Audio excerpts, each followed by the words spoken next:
Wow. Don't mind the cicadas in the back. Oh, buddy. Welcome back to Corpus Cinema Control, where we talk about everything from experimental film, avant-garde cinema, silent film, video oddities, and so on and so forth.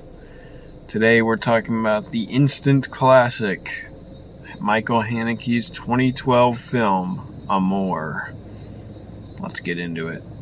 Was this film a gem or what? Okay, that sounded sarcastic, but I'm not. I absolutely loved this film. It was beautiful, it was harsh, it was cold, it was thematically relevant to our times.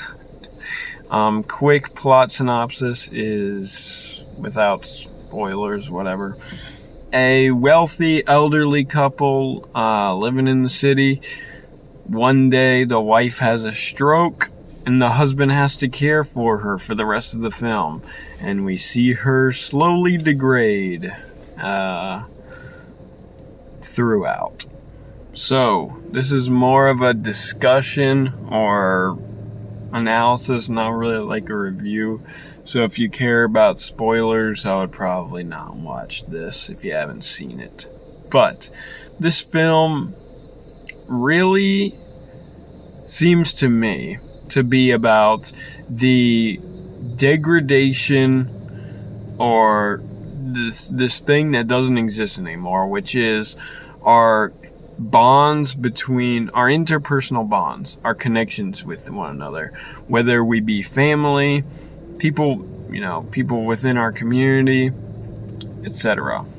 Obviously, the bonds explored in this film is marriage and family. So, it's almost as if, we see the woman degrade over time. Her health and her body mirrors the degrading of our social connectivity with each other. Now, how does it do this? Story-wise, even though the husband wants to care for her, and the daughter may want to care for her, they don't know how to. And they don't really even know how to express their feelings to one another, or even talk to each other. Their relationship seems cold and somewhat transactional. It's interesting because the guy at the beginning sort of relies on the wife, and right before she has a stroke, he gestures to her, "The salt is empty," implying, hey, get the salt, not asking, whatever. This relationship is transactional. He has a sort of patriarchal power over her. Hey, the salt is empty. So, she doesn't do it. He gets annoyed. He gets up. He does it himself. Eventually, he finds out that she's having a stroke. So, automatically, the power dynamic is set up where he's in charge. And he's the cared for person. And once this is stripped away, once it's flipped, he's confused. He doesn't know what to do. He can't imagine. Well, he's being forced to imagine or take on the empathy and the sympathy that she would normally have for him. If she really does, I'm not sure. And so now he's not the only one who seems to be struggling with coming face to face with humanity and death in this contemporary world, in this society that has been constructed. The daughter, who lives far away somewhere, lives on her own. She's an adult. She and her husband. There's already this separation of the family. These elderly parents who, one can imagine, back in the day would be living with the adult children. The adult children would care for them and help them through life. They're living on their own and they're independent. Their kids are totally independent agents, and they have basically no idea what's going on in each other's lives. You know, there's a scene where the mother, after falling ill, asks the husband, "Have you talked to our daughter? And since I got sick?" And he said, and he becomes angry. He's like, "Of course I have." And she's like, "What did she say?" He says, whatever, doesn't matter. But, you know, through asking the question, you know, the conversation that ensues implies that she sort of has no idea what's going on. You know, the whole family is totally disconnected from each other. And when we are introduced to the daughter, we see her, you know, she's talking about her own kids and how she doesn't really know what's going on with them. You know, one of them's at a boarding school, the other one is an adult doing his career. The father asks her, you know, what his job is, and she doesn't even answer. She doesn't know. She doesn't know what her kids want to do, what their goals are, anything. You know, this is all setting up a tapestry of totally disconnected and alienated family life. You know, every time we see the daughter, she's talking about money. And also the husband of the daughter, she says that he had an affair, blah, blah, blah. They're back together, but she doesn't seem to care that much about it. In the acting style, she seems to just be whisking it off, you know. Like, oh yeah, that happened. I mean, it was dramatic, but, you know.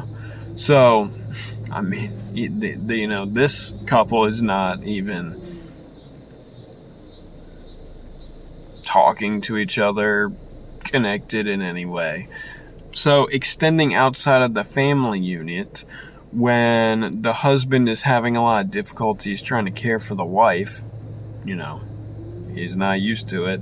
He's usually the one in charge. He ends up trying to buy, you know, buy the commodified care in the form of caretakers. One of the caretakers seems nice, but another one seems, she's bad. You know, she's rough with the woman. She's combing her hair roughly.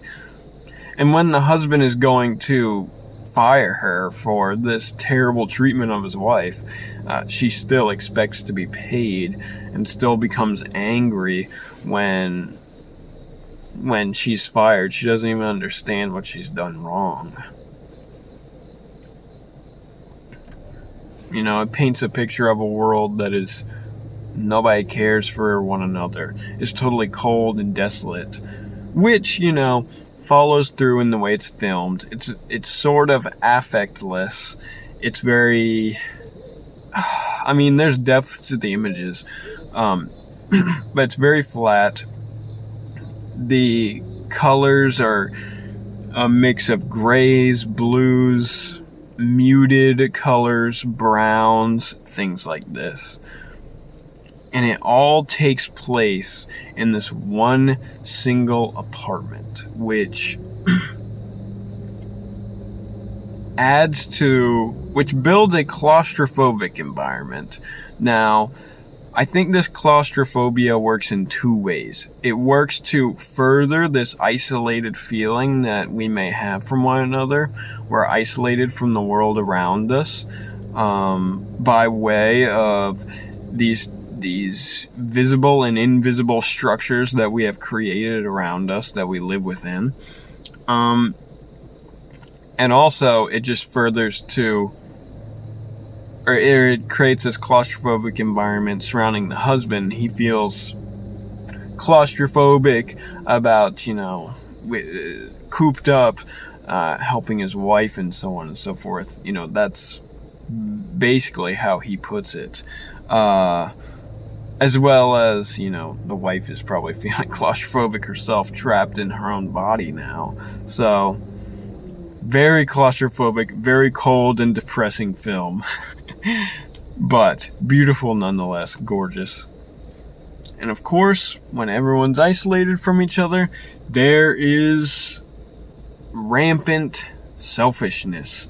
Selfishness in the daughter for, you know, the husband and the daughter, everybody around the wife seems sort of offended, sad, angry, these sorts of feelings about the wife becoming ill, or, you know, she can't talk and walk and whatnot.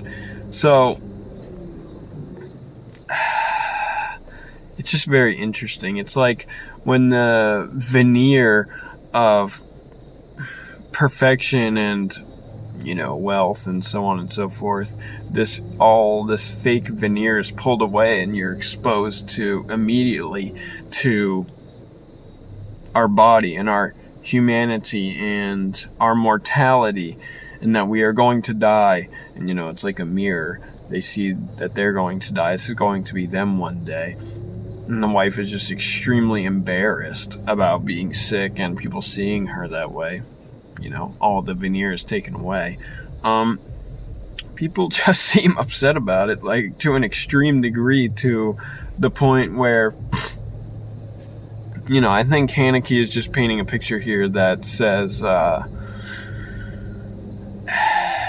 people want to avoid these facts and they'll do anything about it. And I guess, you know, maybe with class, you know, the higher up in class you are, the more you assume you are transcending something. So when mortality ends up coming your way,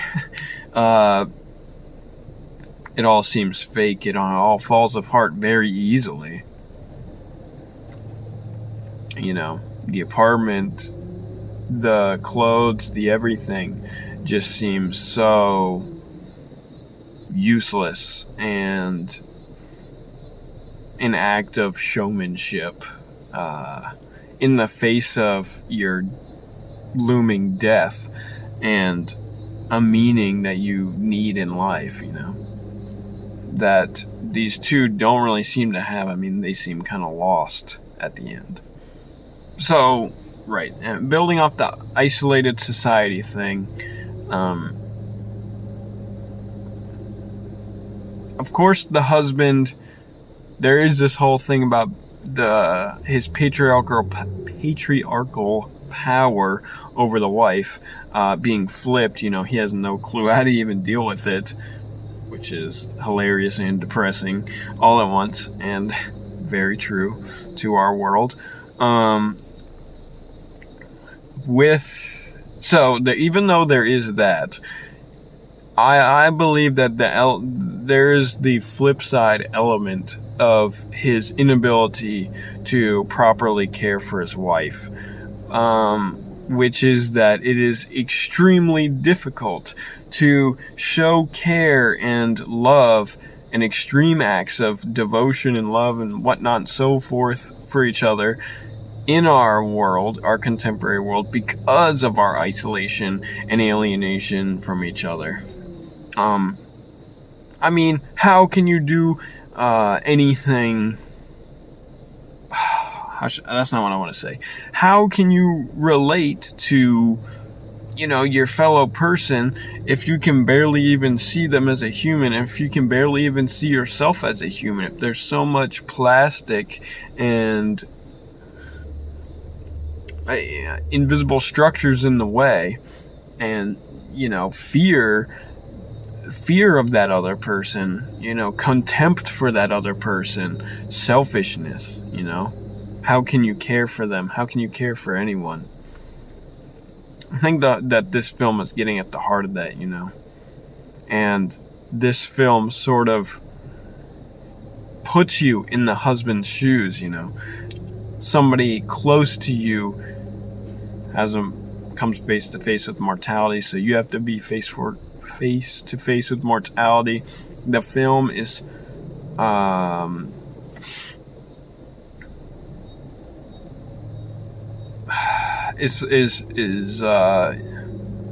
voyeuristically letting you do that in this moment, or when you're watching it, you know. So in that sense, I think morally strong film. Not that it matters, but you know, it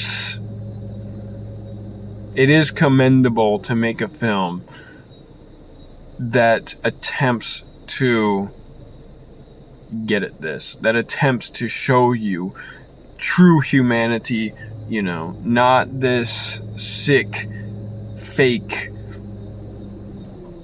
superhuman whateverness, you know, that we usually get in media.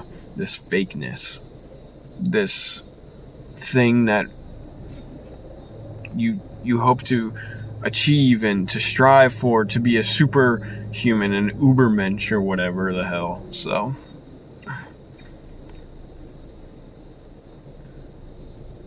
in this way, the film is very beautiful and in some ways important to me. Important to me especially because, I mean, it's so obvious on the first viewing. I mean, I don't know, maybe I'm wrong about all this, but that's how it's obvious to me. Now, so, okay, I know I'm all over the place, but this next part all sort of relates to each other, and it relates sort of to religion, I believe, and meaning making.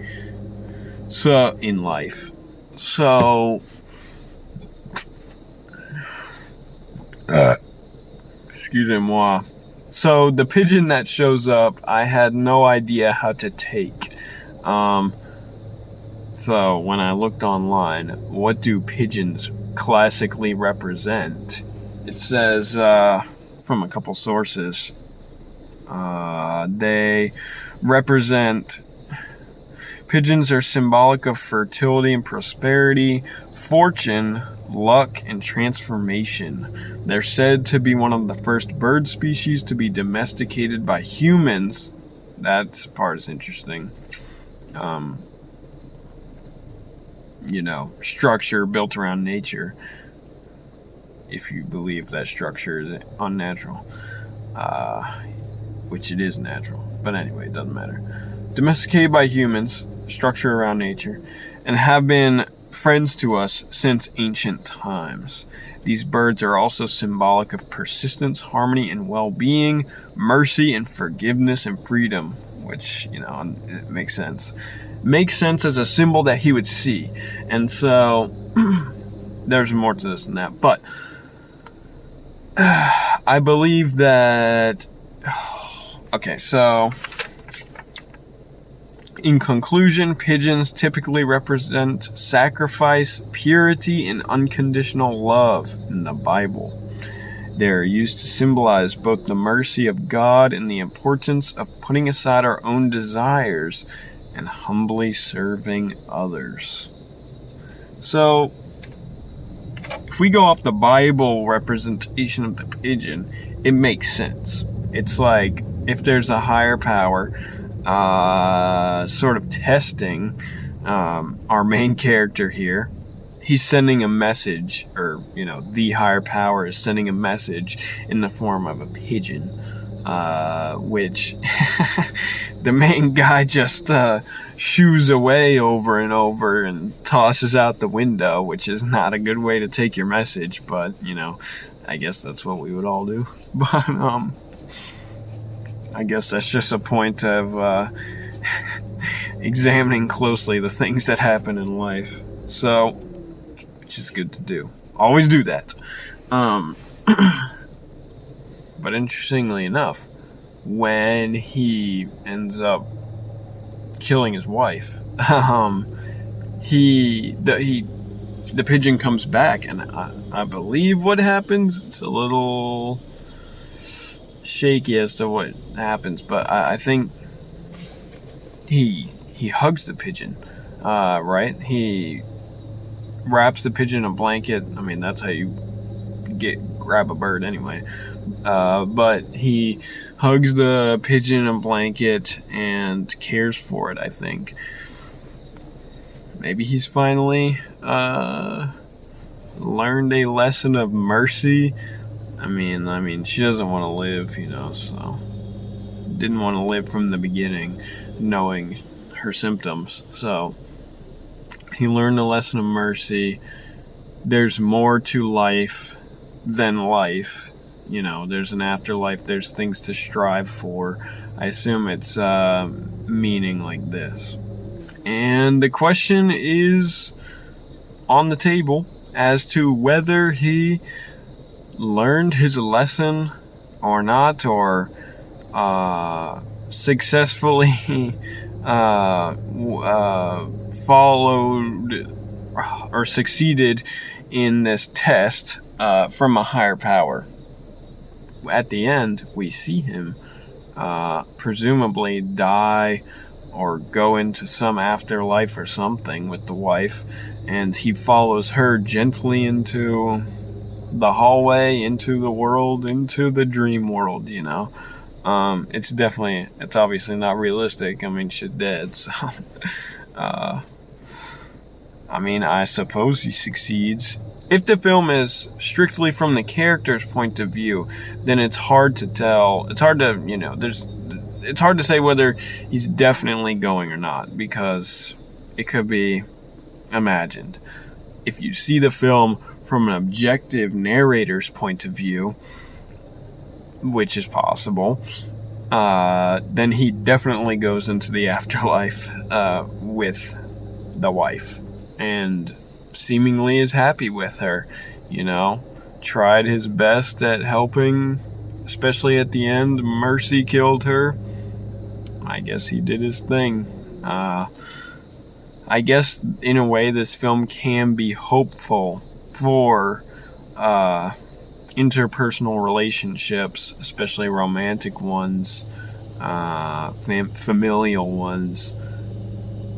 I think that the film just believes that in the contemporary world, our society, one would have to be faced with extreme humanity in a severe sense, or extreme, like the veneer needs to be pulled away extremely in the case of having a stroke, in order for real true connection to happen again, which is depressing, but also somewhat hopeful that it's possible.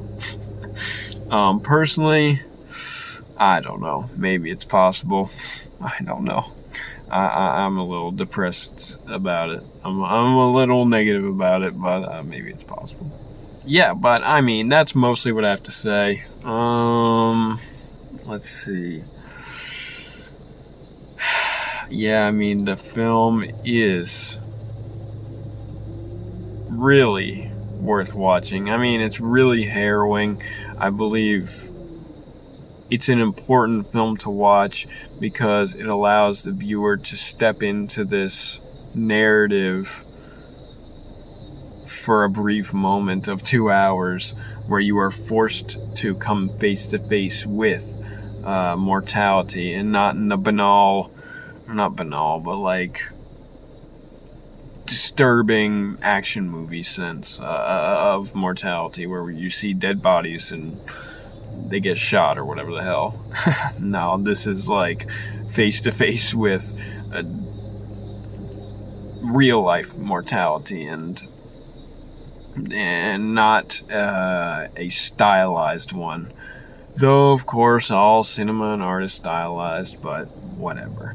This is as affectless as it can be. The colors and the crispness of the images is all just gorgeous. The timing, every single Haneke film I've seen, the rhythm and the timing is just beautiful, gorgeous, and perfect. This is one of the filmmakers that is truly, I don't know if he's going to make another film, but has truly grappled with our contemporary world, and especially media and the images that surround us, and the cold, depressing features of our society now. But yeah, highly recommend. Gorgeous. Thought I had to make a video about it. It's not really experimental film, but hey, it's definitely not a normal movie. It exists in the art house world cinema canon. Yeah, so this was Amour 2012.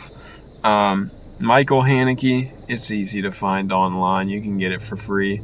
Definitely check it out. Hopefully bring more people to this film. Yeah. And that's the video. I make films myself. ConnorParsley.com. I make way more I don't know, boring abstract films than Michael Haneke does. Alright. Alright. Have a good one, and check out experimental film and avant-garde cinema if you haven't. Anyway, that was a terrible outro.